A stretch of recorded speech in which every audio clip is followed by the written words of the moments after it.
નમસ્કાર વિદ્યાર્થી મિત્રો, આપણે આગળના ટોપિકમાં ક્ષમતા વિશે બની ગયા એટલે ક્લોઝ બેક ક્ષમતા. એના પરથી આપણે 3 એકમ કોષ માટે ક્લોઝ બેક ક્ષમતાની ગણતરી કરી. થોડા આગળ જઈએ હવે એકમ કોષની ઘનતા શોધવી છે. ઘનતા આ સૂત્ર પરથી ઘણા બધા એમસીક્યુ સોલ્વ કરવા પડશે. ધારની લંબાઈ આપી હોય, ઘનતા શોધવાની કીધી હોય, ઘનતા આપી હોય, ધારની લંબાઈ શોધવાની કીધી હોય, પરમાણુની સંખ્યા શોધવાની કીધી હોય, કયો એકમ કોષ હશે, એ બધું ઘણું બધું શોધવાનું કીધું હશે. તો ઘનતા બરાબર સિમ્પલ ભાષા શું છે ભાઈ? એકમ કોષનું દર ભાગ્યા એકમ કોષનું કદ. હવે એકમ કોષનું કદ એટલે આપણે ખબર લંબાઈ ગુણ્યા પહોળાઈ ગુણ્યા ઊંચાઈ. એકમ કોષ હોય એની લંબાઈ એ, પહોળાઈ એ અને ઊંચાઈ એ. એકમ કોષનું દર એટલે કોઈ કોષ હોય એનું દર શોધવું હોય તો શું કરીએ છીએ આપણે? તો એમાં રહેલા પરમાણુની સંખ્યા અને દરેક પરમાણુનું વજન. એમાં રહેલા એટલે એકમ કોષની પરમાણુની સંખ્યા ગુણ્યા દરેક પરમાણુનું વજન. આપણે દરેક પરમાણુનું જે વજન છે એને આપણે સ્મોલ m કહી દઈએ. શું કહી દઈએ? z એ એકમ કોષની પરમાણુની સંખ્યા અને સ્મોલ m એટલે પરમાણુનું દરેક પરમાણુનું દર. દરેક પરમાણુનું દર શોધવું હોય તો કઈ રીતે શોધીએ છીએ આપણે? સિમ્પલ. કોઈ પણ પરમાણુનું દર શોધવું હોય, એક પરમાણુનું દર શોધવું હોય તો આપણે શું કરીએ છીએ? એનું આણ્વીય દર ગુણ્યા શું કરીએ છીએ? એવોગેડ્રો અંક Na. એટલે એક પરમાણુનું દર મળી જશે આપણે. એક પરમાણુનું દર શોધવું હોય તો કઈ રીતે શોધીએ છીએ? આણ્વીય દર ગુણ્યા ભાગ્યા શું લખીએ છીએ? Na. આણ્વીય દરને કેપિટલ M કહીએ. Na એટલે 6.022 માટે એકમ કોષનું દર લખવું હોય તો શું લખાય? Z અને m ની જગ્યાએ શું આવવાનું? m/n. ઘનતાવાળા સૂત્રમાં મૂકી દઈએ બધું. તો માટે ઘનતા ρ બરાબર એકમ કોષનું દર Z m/n અને ગુણ્યા ભાગાકારમાં શું છે? એકમ કોષનું કદ એટલે 1. આ સૂત્ર પરથી આપણે એક્ઝામ્પલ ગણવાના છે. ફરીથી સૂત્રમાં શું છે જોઈએ. Z શું છે? એકમ કોષની પરમાણુની સંખ્યા છે. એકમ કોષની પરમાણુની સંખ્યા. m એટલે એક પરમાણુનું વજન થઈ ગયું. આમ જોવા જઈએ તો m એટલે આણ્વીય દર કહેવાય, પણ નીચે શાના વડે ભાગ્યા છે? એવોગેડ્રો અંક. એટલે આ ગુણોત્તર ક્યાંથી આવ્યો? તો અહીંયા z ગુણ્યા આપણે સ્મોલ m કર્યું. m એટલે દરેક પરમાણુનું દર. કોઈ પણ પરમાણુનું દર શોધવું હોય તો શું કરીએ છીએ આપણે? એક પરમાણુનું દર શોધવું હોય તો આણ્વીય દર ભાગ્યા 6.022 એવોગેડ્રો અંક કરીએ છીએ. માટે m બરાબર આણ્વીય દર m/na. માટે એકમ કોષનું દર કેટલું થવાનું? z અને સ્મોલ m ની જગ્યાએ બાજુ લખવું હોય તો લખી દેખાય. z એટલે પરમાણુની સંખ્યા. કઈ રીતે? ધારો કે સાદો ઘન હોય તો z ની જગ્યાએ એકમ કોષની પરમાણુ 1 હોય. FCC હોય તો એકમ કોષની પરમાણુની સંખ્યા 4 હોય. BCC હોય તો એકમ કોષની પરમાણુની સંખ્યા 2 હોય. તો z એટલે પરમાણુની સંખ્યા. m એટલે તમને ખબર આણ્વીય દર અથવા પરમાણુય દર તત્વ આપ્યું હતું. Na એવોગેડ્રો અંક કેટલો લેવાનો? 6.022 અને a એટલે ધારની લંબાઈ આપેલી છે. કોઈ વખત કદ આપ્યું તો ધારની લંબાઈ જરૂર નથી, ડાયરેક્ટ કદ મળી જાય. મોસ્ટ ઇમ્પોર્ટન્ટ અહીંયા તમે પરમાણુય દર ગ્રામ પ્રતિ મોલમાં લેવાના. સમો લેવાના એટલે તમારે કોઈ પણ ધારની લંબાઈનો એકમ હોય કે ભાઈ ઘનતાનો એકમ હોય તો હંમેશા આપણે એકમ CGS માં જ લાવશું. ધારની લંબાઈ ધારો કે 1 પિકોમીટર આપેલી હોય દાખલા તરીકે, તો એને CGS માં ફેરવવા માટે 10 - 12 મીટર થાય અને સેન્ટીમીટરમાં 10 - 10 સેન્ટીમીટર. એટલે આપણે સેન્ટીમીટરમાં જ ફેરવશું. આ ગ્રામ પ્રતિ મોલમાં હોય તો ધારની લંબાઈ શામાં લઈશું? સેન્ટીમીટરમાં લઈશું. પિકોમીટરમાંથી સેન્ટીમીટરમાં ફેરવશું. બરોબર? તો આના પરથી એક બે એક્ઝામ્પલ જોઈએ આપણે.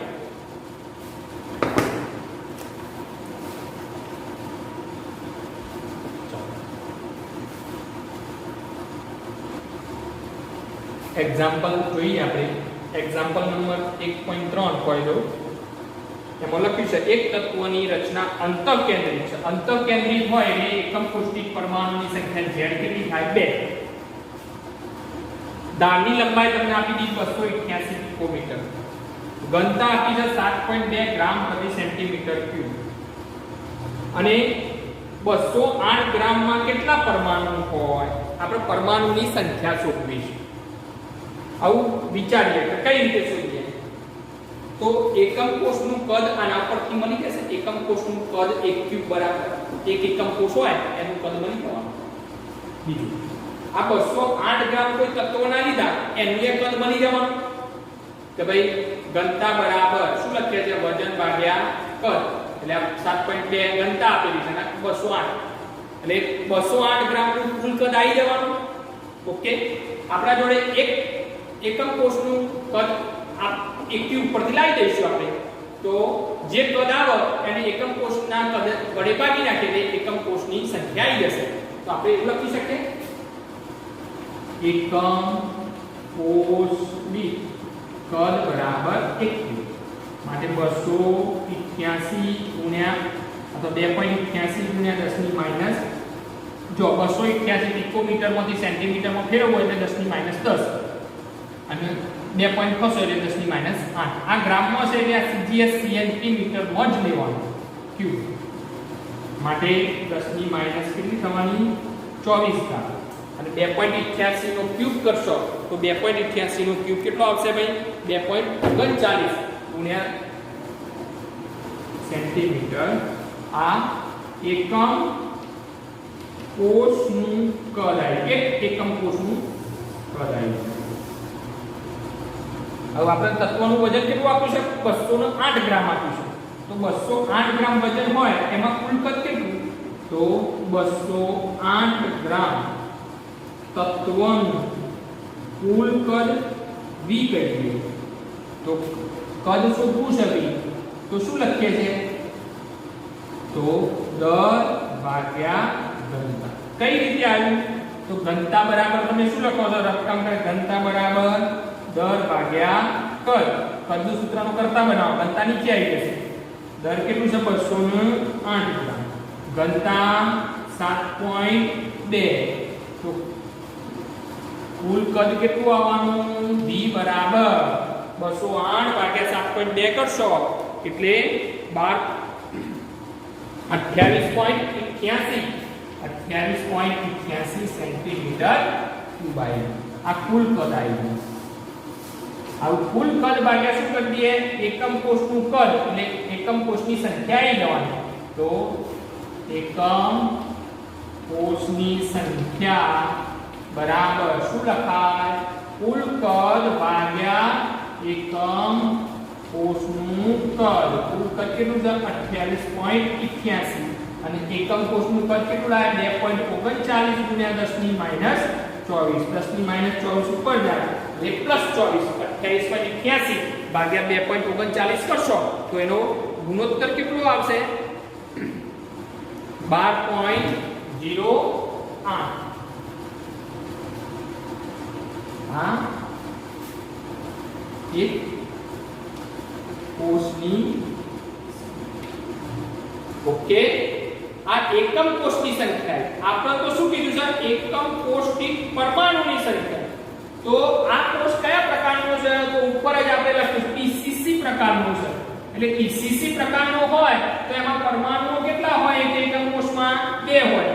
આપણા જોડે કેટલા એકમ કોષ આયા? 12.08 ગુણ્યા 10 ની માઈનસ 24 ઘાત. તો આ એકમ કોષની સંખ્યાને શાના વડે ગુણી નાખીએ? પરમાણુની સંખ્યા વડે ગુણી નાખીએ એટલે એકમ કોષની પરમાણુની સંખ્યા આવી જશે. તો એકમ કોષ દીઠ પરમાણુની સંખ્યા બરાબર આજે 12.08 ગુણ્યા 10 ની 24 ઘાત આવી એટલે 2 વડે ગુણી નાખવાનું. એટલે પરમાણુની સંખ્યા. આ તમે શું લાયા? એકમ કોષની સંખ્યા લાયા. શું લાયા છો? એકમ કોષની સંખ્યા બરાબર શું લખો છો? કુલ કદ ભાગ્યા એકમ કોષનું કદ. એટલે એકમ કોષની સંખ્યા આવી અને એને શાના વડે ગુણી નાખીએ? પરમાણુ. પરમાણુ ક્યાંથી લાયા? z બરાબર 2.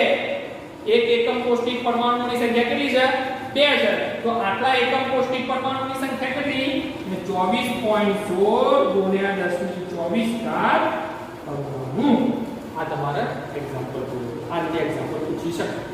ઓકે, બીજો એક્ઝામ્પલ જોઈએ.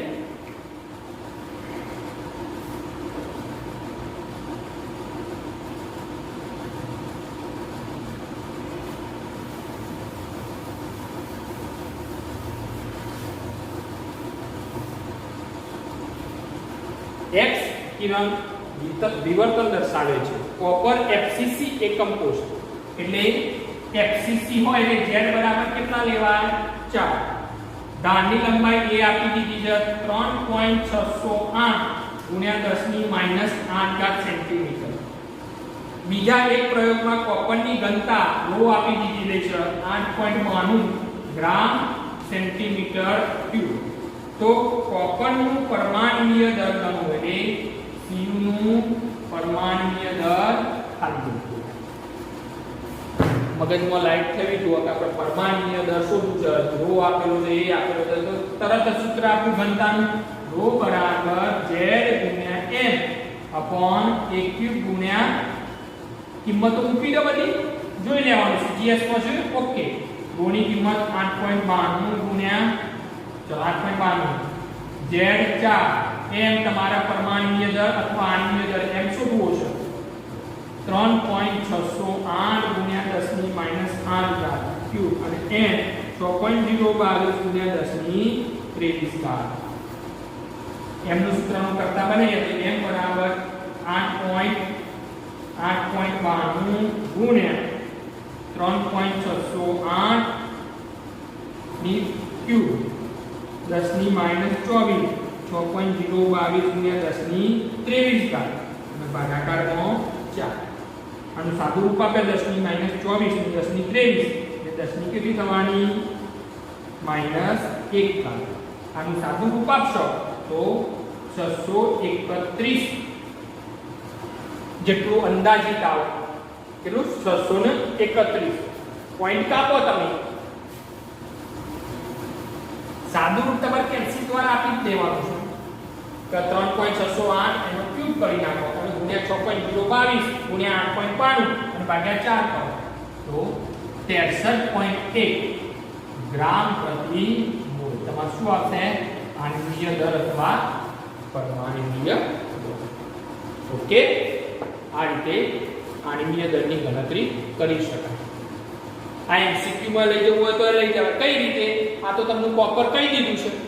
મારા જેવો હોય તો અજ્ઞાત તત્વ જે છે એ તત્વ કયું હશે અને ઓપ્શનમાં લખેલું હશે નિકલ હોય, Zn હોય, કોપર હોય તો સોડિયમ હોય. તો તરત જ ખબર પડી કે આણ્વીય દર 63.1 આવ્યું તો 63.1 આણ્વીય દર કોનું છે તો કોપર છે 63.5 છે. એટલે ઓપ્શનમાં આપણે ટિક મારી શકીએ.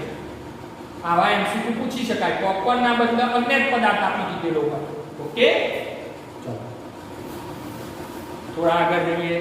ત્રીજો એક્ઝામ્પલ જોઈએ.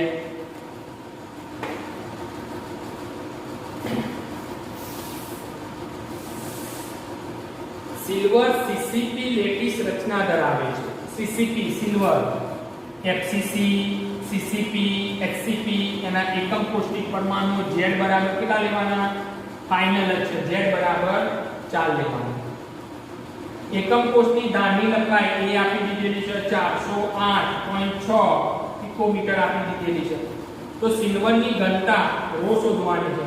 સિલ્વરનું પરમાણુય દર 108 ગ્રામ પ્રતિ મોલ. તમારે 107.9 આપેલું પણ આપણે કેટલું લઈશું 108 ગ્રામ પ્રતિ મોલ. આ તો સિમ્પલ વસ્તુ છે. ઘનતા શોધવી છે તો સૂત્ર મૂકી દઈએ ρ બરાબર z ગુણ્યા m અપોન a ક્યુબ ગુણ્યા n a. ચલો ρ શોધવા z કેટલા છે 4, m કેટલા છે 108 a ક્યુબ કયામાં પિકોમીટર સામો જોવો સેન્ટીમીટરમાં 408.6 ગુણ્યા 10 ની -10 2 પોઈન્ટ ખસો સેન્ટીમીટરમાં. આ સેન્ટીમીટર છે હજી મારા 2 પોઈન્ટ ખસવા હોય તો 4.086 ગુણ્યા 10 ની -8 સેન્ટીમીટર થાય. અહીંયા મૂકી દઈએ 4.086 નો ક્યુબ ગુણ્યા 10 ની -8 એનો ક્યુબ અને n એ 6.022 ગુણ્યા 10 ની 23 સાદું રૂપ આપીએ રો બરાબર